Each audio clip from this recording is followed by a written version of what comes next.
अस्सलाम वालेकुम रहमतुल्लाहि व बरकातुहू। आसान उसूल फ़िक़्ह के सबक में आपका इस्तक़बाल है। पिछले असबाक में हमने इजमा और इजमा की हुज्जियत के बारे में देखा कि इजमा किसे कहते हैं और इजमा की हुज्जत होने की क्या दलील है। मुत्तफ़क़ अलैह अदिल्ला में अब जो चौथे नंबर पर है वो है क़ियास। तो आज हम क़ियास के मुतालिक देखेंगे। तो मुसन्निफ़ फरमाते हैं, इल्लत के मुश्तरक होने की बिना पर गैर मनसूस वाक़िए यानी फ़रा में मनसूस सूरत यानी असल का हुक्म लगाने को क़ियास कहते हैं। पहला पॉइंट क्या बता रहे हैं मुसन्निफ़? इल्लत के मुश्तरक यानी जो रीज़न है वो मुश्तरक रहना। मुश्तरक यानी सेम, ठीक है। मुश्तरक यानी दोनों में कॉमन, सेम या कॉमन ज़्यादा बेटर रहेगा।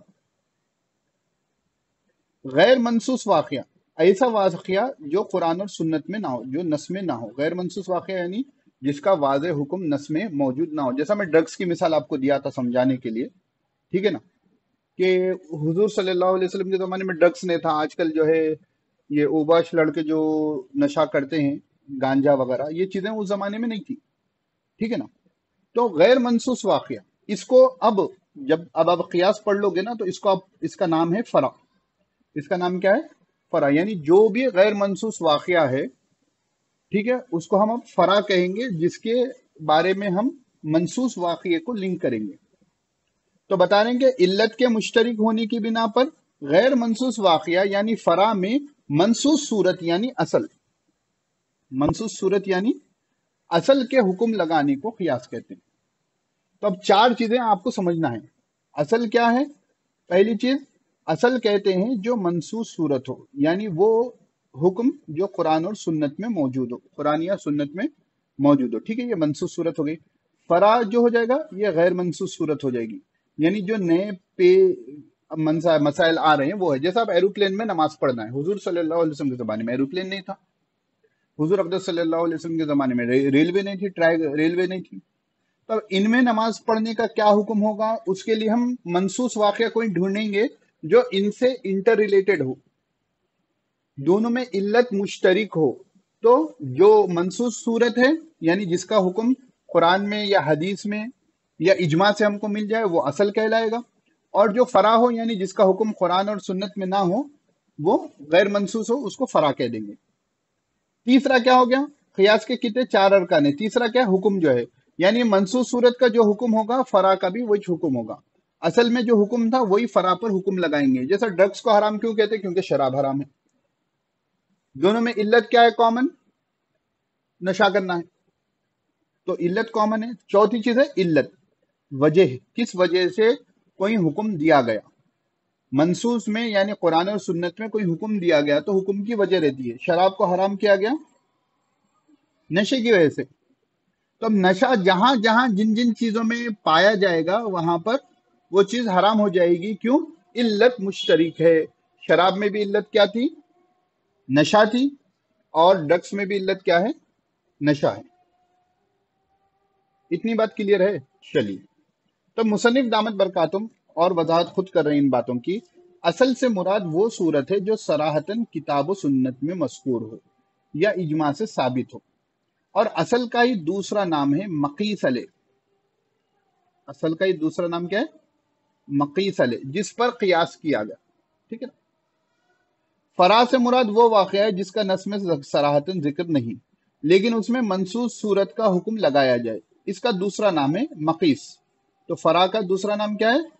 मकीस। तो अब ये याद रख लेना कि मकीस, जैसा मुस्नद इले मुस्नद था, उसी तरह असल का दूसरा नाम क्या है? मकीस अलैह है, और फरा का दूसरा नाम क्या है? मकीस।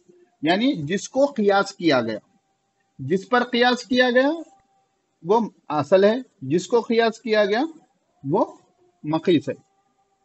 हुक्म फेल का वो वस्फ जो नस में मज़कूर होता है और गैर मनसूस वाक़ये में मुंतकिल किया जाता है। यानी ड्रग्स को अगर आप हराम कह रहे हो तो ये क्या हो गया? हुक्म हो गया। क्यों? शराब हराम थी नशे की वजह से, इसलिए ड्रग्स भी हराम होगा नशे की वजह से। तो ये क्या हो गया? आपका हुक्म हो गया। चौथा है इल्लत, है वो खास सबब जिसकी वजह से असल में कोई खास हुक्म लगाया जाए, इसको फरा तक मुतअद्दी किया जाए। मुतअद्दी बोले तो ले जाना, एक हम नहव में पढ़े थे ना, मुतअद्दी। किस फेल को मुतअद्दी कहते हैं? जिसमें मफूल की हाजत हो। एक बीमारियों के उसमें मुतअद्दी आती है, वो कौन सी बोलते हैं? डिजीज जो फैलती है एक से दूसरे को।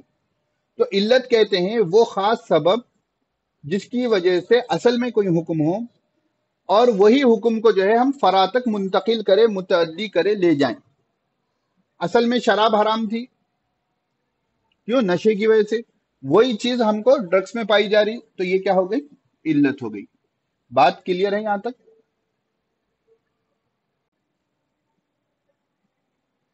उसके बाद यहाँ मिसाल को अच्छे से समझे, मौलाना ने मिसाल से बात समझाई।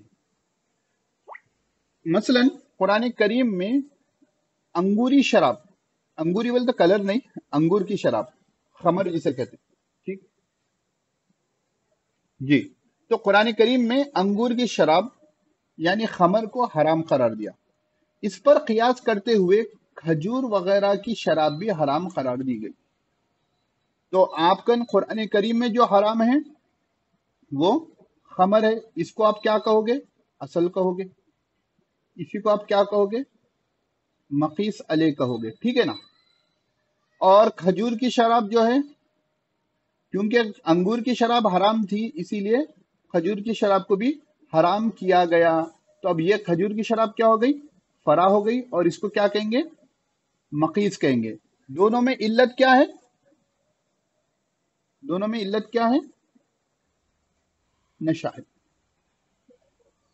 ठीक है ना। अब आजकल बियर है, विस्की है, अलग अलग किस्म के ब्रांड्स आ गए ना।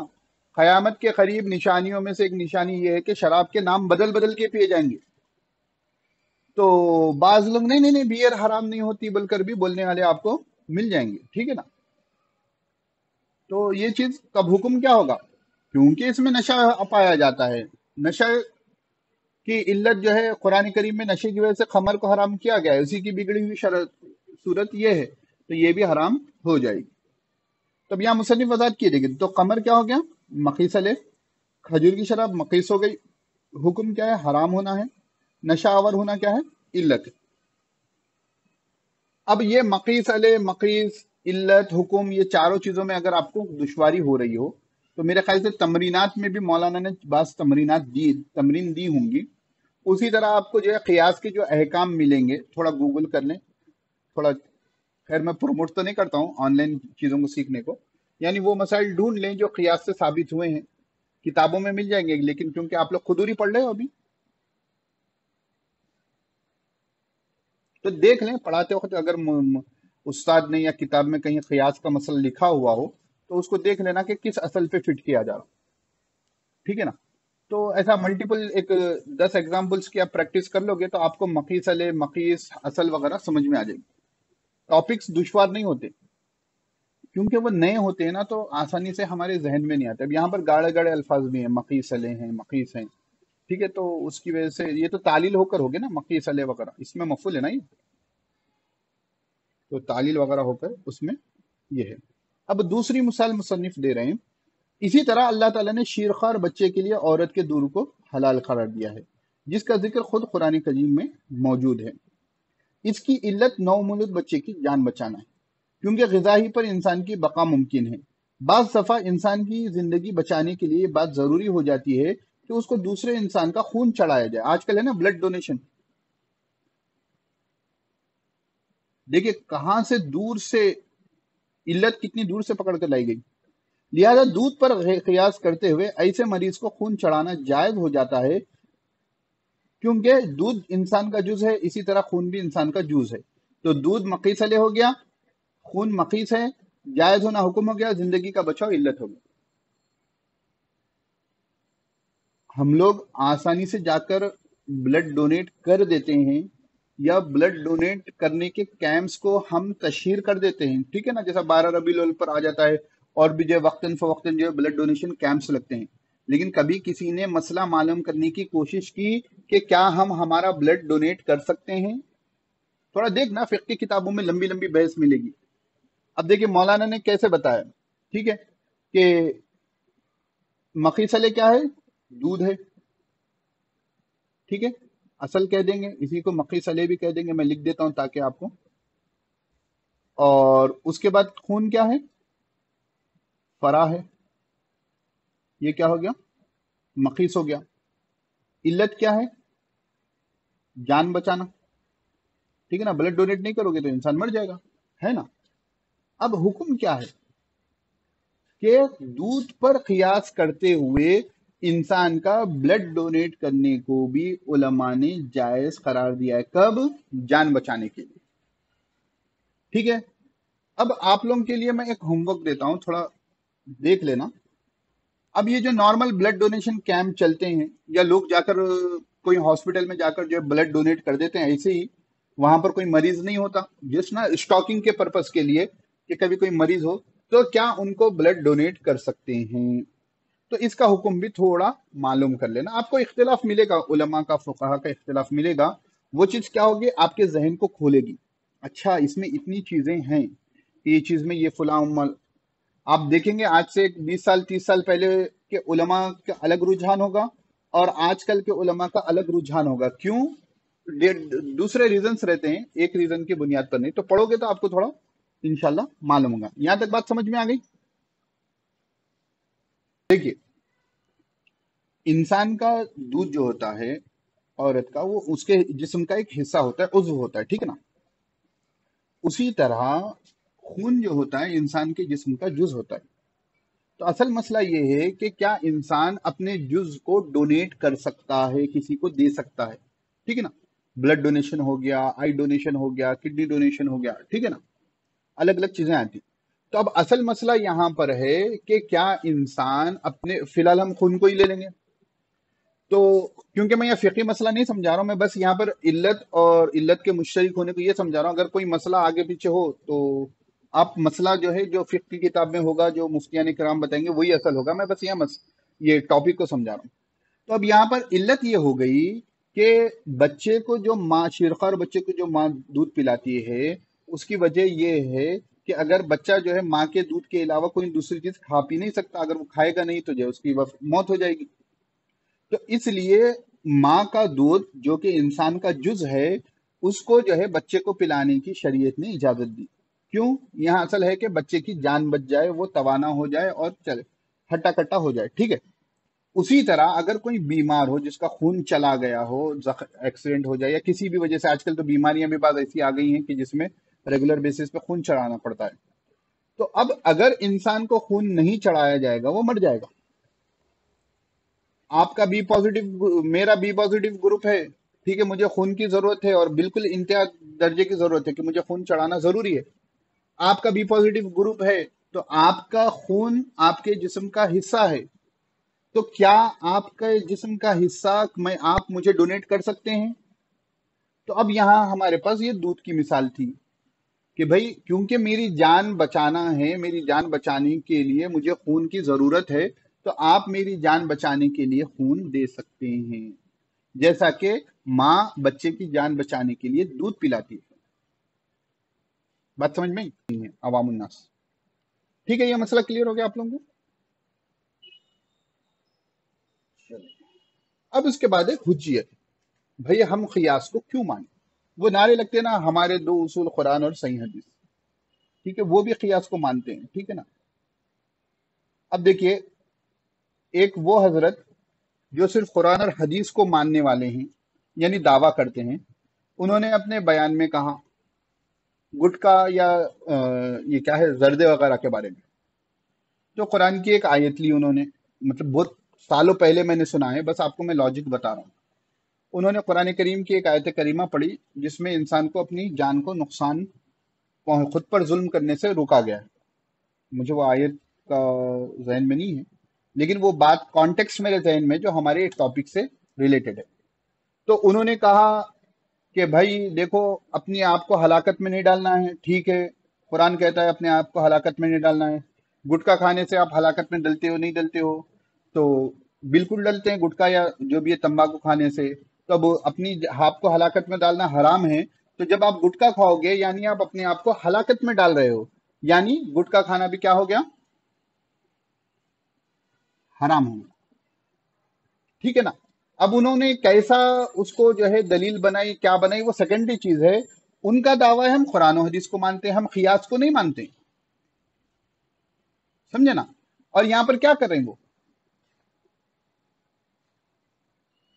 قرآن کریم میں تو گٹکے کا ذکر نہیں ہے، حدیث شریف میں تو گٹکے کا ذکر نہیں ہے، گٹکا یا تمباکو جو بھی ہو، انہوں قرآن کریم کے ایک حکم پر نئے والے حکم کو پیش کر رہے ہیں، اسی کا نام ہمارے پاس کیا ہے؟ کیا ہے؟ اسی کا نام قیاس ہے۔ پھر دن بھر لیکچر دیں گے قیاس جو ہے جائز نہیں ہے بول کر، اور انہوں کیا کر رہے ہیں؟ خود قیاس کر رہے ہیں، ٹھیک ہے نا؟ تو یہ تو پرانے زمانے کی تھی، آج کل تو بولتے ہیں ہمارے بھی 4 اصول ہے، قرآن حدیث اجماع قیاس بول کر، ٹھیک ہے نا؟ تو وہ ہر 5 سال 10 سال میں اصول بدلتے رہتے ہیں۔ ہاں تو ہمارا بات یہ تھی کہ قیاس حجت ہے نہیں ہے۔ اب یہاں پڑھ رہے ہیں متفق علیہ ادلہ میں پڑھ رہے ہیں تو یہ تو حجت ہے۔ کیسے؟ پہلی چیز تو مصنف فرما رہے ہیں کہ قیاس کے حجت ہونے پر ائمہ اربع اور اکثر فقہا متفق ہیں، میجورٹی کیا ہے اس پر؟ متفق ہے۔ اب اس کی دلیل کیا ہے؟ اللہ تعالیٰ کا ارشاد ہے فَاعْتَبِرُوا یا اولی الابصار، غور کرو، عبرت حاصل کرو، نصیحت حاصل کرو اے عقل مندو، آنکھوں والے یعنی عقل مندو۔ تو مصنف فرماتے ہیں اکثر علماء نے یہاں اعتبار سے قیاس مراد لیا ہے، پہلی چیز، ٹھیک ہے، اور دلائل آپ جو ہے بڑی کتابوں میں پڑھ لو گے۔ دوسری حدیث جو مشہور ہے حضرت معاذ بن جبل رضی اللہ تعالیٰ عنہ کی حدیث ہے، یہاں پر مصنف دامت برکاتہم نے اجتہد رأیی کہا ہے، یہ حدیث کا ٹکڑا نقل کیا ہے، میں حدیث آپ کو پوری بتا دیتا ہوں اس کا مفہوم۔ جب حضرت معاذ بن جبل رضی اللہ تعالیٰ عنہ کو اللہ کے رسول صلی اللہ علیہ وسلم یمن کا گورنر بنا کر بھیج رہے تھے، تو اس وقت جو ہے حضرت حضور صلی اللہ علیہ وسلم نے پوچھا کہ اے معاذ، کوئی نیا مسئلہ کوئی مسئلہ تمہارے سامنے آ جائے، یعنی لوگ کوئی مسئلہ پوچھیں تو تم اس کا حل کیسے کرو گے؟ تو انہوں نے کہا کہ اللہ کے رسول صلی اللہ علیہ وسلم میں جو ہے اس کا حل قرآن سے کروں گا۔ تو حضور صلی اللہ علیہ وسلم نے فرمایا کہ اگر تم کو وہ قرآن میں مسئلہ نہ ملے تو پھر کیا کرو گے؟ تو انہوں نے کہا کہ میں آپ صلی اللہ علیہ وسلم کی سنت سے مسئلے کو حل کروں گا۔ تو آپ صلی اللہ علیہ وسلم نے فرمایا کہ اگر تم کو جو ہے وہ قرآن میں بھی نہیں ملے، سنت میں بھی نہ ملے تو تم کیا کرو گے؟ تو قرآن اور سنت پر میں اجتہاد کروں گا، اجتہد رأیی، یعنی ہماری ٹرمینالوجی میں کیا ہے؟ میں قیاس کروں گا۔ تو آپ صلی اللہ علیہ وسلم نے حضرت معاذ بن جبل رضی اللہ تعالیٰ عنہ کے کہنے پر آپ کو اتنی خوشی ہوئی کہ آپ کے سینے کو تھپ تھپایا اور فرمایا کہ شکر ہے، تمام تعریفیں اس ذات کی ہیں جس نے اللہ کے رسول کے قاصد کو اس جیسا بنایا جس سے اللہ کا رسول راضی ہو جائے۔ یعنی کہ اگر قرآن میں کوئی مسئلہ آ جائے تو فرسٹ پرائرٹی قرآن ہے، سیکنڈ پرائرٹی سنت ہے، اور ان دونوں میں نہ ملے تو جو ہے تیسرے نمبر پر میں کیا کروں گا؟ میں خود قرآن و حدیث میں، قرآن اور سنت میں غور و فکر کر کے یعنی قیاس کر کر مسئلے کو حل کروں گا۔ اس سے حضور صلی اللہ علیہ وسلم خوش ہوئے۔ یہ سب سے مضبوط ترین دلائل میں سے ہے جو قیاس کی۔ پھر اس کے بعد جو ہے ایک قبیلے کی خاتون نے آپ سے دریافت کیا کہ میرے والد فوت ہو گئے ہیں، ان کے اوپر حج فرض تھا۔ دیکھیے زبردست حدیث ہے، میں ان کی طرف سے حج کر سکتی ہوں؟ اب اس کا جواب کیا ہونا چاہیے؟ آپ صلی اللہ علیہ وسلم واضح طور پر فرما دیتے ہاں تم حج کر سکتی ہو، یا واضح طور پر فرما دیتے نہیں تم حج نہیں کر سکتی۔ لیکن آپ صلی اللہ علیہ وسلم نے فرمایا، یہاں پر ایک ریزننگ دی، ٹھیک ہے نا، ایک لاجیکل انالیسس کروایا کہ اگر ان پر دین ہوتا، یعنی آپ کے والد پر اگر قرض ہوتا اور وہ دنیا سے چلے جاتے تو آپ کیا ان کا قرض ادا کرتی نہیں کرتی؟ تو ان خاتون نے فرمایا کہ ضرور کرتی، ہاں میں کرتی۔ تو آپ صلی اللہ علیہ وسلم فرمایا کہ پھر ان کی طرف سے حج بھی کرو، یعنی جس طریقے سے کسی کا مال و دولت ان کے پاس ہوتا اور وہ ان کو ادا کرنا باقی ہوتا، یعنی قرض ہوتا، اور ان کو فوت ہو جاتے تو تم قرض ادا کرتی، اسی طرح حج بھی جو ہے جب ان پر فرض ہو گیا تھا تو اس کا ادا کرنا ضروری ہے، اور ادا کرنے سے پہلے وہ فوت ہو گئے تو تم کو کیا کرنا چاہیے؟ حج بھی کرنا چاہیے۔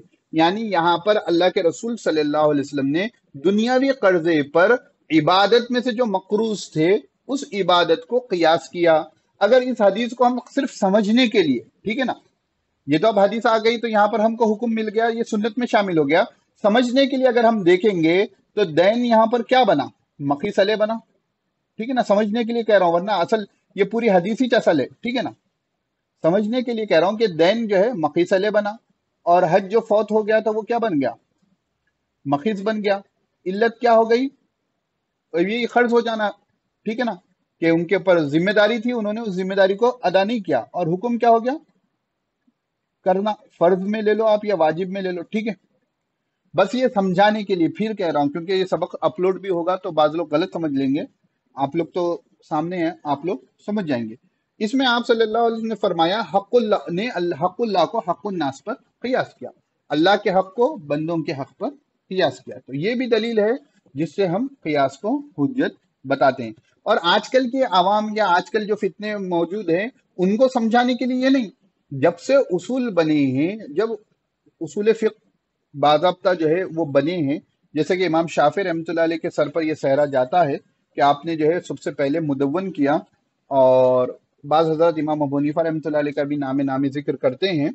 तो उन लोगों ने जब उसूल बनाए ना, उसके साथ उनकी दलीलें भी आ गई थी, या उन्होंने दलीलें वाज़ेह तौर पर दे दी, या उनके बाद उनके शागिर्दों ने दलीलें दे दी, ठीक है ना। बाज़ लोगों को ये शौक होता है, नहीं हम आनी की वजह से ये मुक़ल्लिदीन जो है दलील दे रहे हैं, ऐसा नहीं है। आप अरबी किताबें पढ़ें, आपको मुक़ल्लिदीन की ही किताबें मिलेंगी जो दलील से बात करती हैं। यहां तक बात क्लियर है?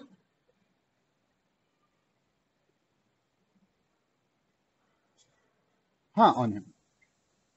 उसके बाद जो है मुसन्निफ दामत बरकातुम ने और 3 मिसालें दी हैं, उनको भी देख लेते हैं। हजरत उमर रजी अल्लाह तआला ने हुजूर सल्लल्लाहु अलैहि वसल्लम फरमाया, सनातुल यौमा या रसूल अल्लाह अमरन अजीमन, आज मुझसे एक बड़ा गुनाह हो गया, बड़ा काम हो गया, ठीक है ना। कब्बलतु व अना साइमुन, मैंने अहलिया का बोसा लिया इस हाल में कि मैं रोजे से था। यानी रोजे की हालत में बोसा लेना हजरत उमर रजी अल्लाह तआला ने समझ लिया, गोया के एक बड़ा गुनाह हो गया है, ऐसा बड़ा अमल हो गया कि हुजूर सल्लल्लाहु अलैहि वसल्लम से इसका मसला मालूम कर लेंगे। तो हुजूर सल्लल्लाहु अलैहि वसल्लम ने फरमाया, अराइता लौ मज़मज़ता मिनल माई व अंत साइमन, ए उमर बताओ कि अगर तुम रोजे की हालत में कुल्ली करते हो, मजमजा करते हो, कुल्ली जो करते हैं ना, मुंह में पानी को फिराते हैं वजू में, तो क्या होगा उसका उससे क्या हल होगा? तो उन्होंने कहा कि ला बासा, कि रोजे की हालत में तो कुल्ली कर सकते हैं। तो हुजूर सल्लल्लाहु अलैहि वसल्लम ने यहाँ फरमाया कि जैसे कुल्ली करने से रोजे पर कुछ असर नहीं पड़ता, उसी तरह बेगम को जो है बोसा लेने से भी रोजे पर कुछ असर नहीं पड़ता। यहाँ पर अल्लाह के रसूल सल्लल्लाहु अलैहि वसल्लम ने बोसे को कुल्ली पर कियास किया है, ठीक है ना। फिर असल चीज क्या है कि यहाँ पर हम उसूल फिक्र पढ़ रहे हैं, फिक्र नहीं पढ़ रहे हैं। असल मसला क्या होगा, आप फिक्र की किताबों में पकड़ेंगे कि मकरूह है, जायज है, क्या है, और उसकी क्या तफसीलात है, वो फिक्र की किताब में मिलेगी, ठीक है ना। चौथे 5वें नंबर पर, हजरत उमर रजी अल्लाह तआला के अहद में एक औरत ने अपने आशना के साथ अपने सौतेले बेटे को कत्ल कर दिया, और यह मामला अदालत फारूकी में आया। हजरत उमर रजी अल्लाह तआला को तामुल था कि एक के बदले में 2 कत्ल किए जाएं। हजरत अली रजी अल्लाह तआला ने फरमाया कि अगर एक ऊंट की चोरी में 2 आदमी शरीक हों तो दोनों के हाथ काटे जाएंगे या नहीं? हजरत उमर ने फरमाया हाँ। हजरत अली ने फरमाया फिर इसी तरह दोनों कत्ल किए जाने चाहिए, ठीक है ना। मसला क्या है कि हुजूर हजरत उमर रजी अल्लाह तआला के जमाने में एक औरत थी, फर्स्ट पर्सन, उनके बॉयफ्रेंड थे सेकंड पर्सन, ठीक है। उन्होंने उनके साथ क्या कर दिया, एक्स यानी उनके सौतेले बेटे को कत्ल कर दिया। अब ये मामला पहुंचा अदालत में, तो कत्ल के बदले में क्या होगा, क़ियास होगा, सॉरी क़ियास चल रहा है ना, क़िसास होगा। तो हजरत उमर रजी अल्लाह तआला को थोड़ा डाउट हुआ, थोड़ा तामुल किए कि भाई कत्ल होने वाला मकतूल एक बंदा है, मकतूल कितने हैं, मकतूल एक है, जो कत्ल हुआ वो एक है। अब इसके बदले में क़िसासन क्या हम 2 को कत्ल करेंगे? यहां पर थोड़ा हजरत उमर रजी अल्लाह तआला सोच रहे थे, शरी हुक्म में सोच समझ कर फैसला करना होगा। तो हजरत अली रजी अल्लाह तआला ने फरमाया, एक सिनेरियो पेश किया कि कहा कि ए अमीरुल मोमिनीन, आप बताएं कि एक ऊंटनी है और उसको 2 चोरों ने चोरी कर लिया, तो उस ऊंटनी की चोरी पर दोनों चोरों के हाथ काटे जाएंगे या एक चोर का हाथ काटा जाएगा? तो हजरत उमर रजी अल्लाह तआला ने फरमाया कि भाई 2 के काटे जाएंगे। तो हजरत अली रजी अल्लाह तआला ने फरमाया कि क्योंकि एक बंदे के कत्ल में यहाँ 2 लोग शामिल है, इसलिए दोनों को भी क़िसासन कत्ल किया जाएगा। तो यहाँ हजरत अली रजी अल्लाह तआला ने कियास कर कर मसले का हल किया है, ठीक है। ये 5वीं मिसाल हो गई। अहादीस के हवाले आसान उसूल फ़िक़्ह में आपको मिल जाएंगे, मैंने हवाले यहाँ पर स्लाइड में जिक्र नहीं किए, ठीक है। आखिरी मिसाल जो है हजरत मौलाना खालिद सैफुल्लाह रहमानी साहब दामत बरकातुम ने जो दी है, इसी तरह साहब کرام रजी अल्लाह तआला ने हजरत अबू बकर सिद्दीक रजी अल्लाह तआला के खिलाफत कुबरा को नमाज की इमामत सुगरा पर कियास किया। इससे मालूम हुआ कि सहाबा भी कियास के कायल थे और गैर मनसूस वाक़यात में मनसूस मसाइल से मुमासिलत की बिना पर इस तरह का हुक्म लगाया करते थे। देखो, अल्लाह के रसूल सल्लल्लाहु अलैहि वसल्लम, शायद इससे पहले बात आई थी कि अल्लाह के रसूल सल्लल्लाहु अलैहि वसल्लम जब बीमार थे वफात से पहले, तो तकरीबन 17 या 27, मुझे अभी भी शक है, नमाजों की इमामत हजरत अबू बकर सिद्दीक रजी अल्लाह तआला ने की थी। तो जब हजरत अबू बकर सिद्दीक रजी अल्लाह तआला अन्हु को खिलाफत के लिए चुना गया, तफसीली वाकया जो आपने खिलाफत राशिदा में पढ़ा होगा, तो वहां पर सहाबा इकराम रजी अल्लाह मजमईन ने यही बात की। वही यहाँ पर हजरत अली रजी अल्लाह तआला अन्हु फरमा रहे, रजीना ली दुनियाना मन रजा रसूलुल्लाह सल्लल्लाहु अलैहि वसल्लम ली दीनिना, हम राजी होते हैं हमारी दुनिया के मामलात में अमीर बनने के उनके लिए जिनसे अल्लाह के रसूल सल्लल्लाहु अलैहि वसल्लम हमारे दीन के मामले में राजी थे। फकत, ठीक है, अबा बकर, तो यानी फकदिम ना अबा बकर, तो इस मसले में क्या हो गया, हजरत अबू बकर सिद्दीक रजी अल्लाह तआला के हाथ पर बैत की गई। तो यहाँ पर पूरी तफसील से ये मालूम हुआ कि सहाबा इकराम रजी अल्लाह मजमईन के सामने भी जब कोई नया मसला पेश आता तो वो असल की तरफ रुजू कर कर उस मसले का हुक्म लगाते थे, यानी कियास कर कर उस मसले का हुक्म लगाते थे। अब यहाँ एक बात जो है डिस्क्लेमर के तौर पर अपने जहन में रख लें कि मुझे जो मसला समझ में आया मैं वो बता दूं, आपको जो मसला समझ में आया आप वो बता दें, ऐसा नहीं होता है। उसके बाज़ाब्ता उसूल और ज़वाबित होते हैं, जैसा हमने थोड़े बहुत देखे हैं, और जो इल्लत पकड़नी होती है, इल्लत पकड़ कर ही हुक्म लगा सकते हैं। तो ये एक्सपर्ट का काम होता है। मैं अब सोच कर बैठकर कोई अपनी तरफ से मैं मसला गढ़ लूं तो वो हमारे क़ियास मोतबर नहीं होगा। तो यहाँ पर हमारा आज का सबक मुकम्मल हुआ। इंशाल्लाह आगे की बातें हम आगे देखेंगे। कुछ सवाल हो तो आप लोग कर सकते हैं।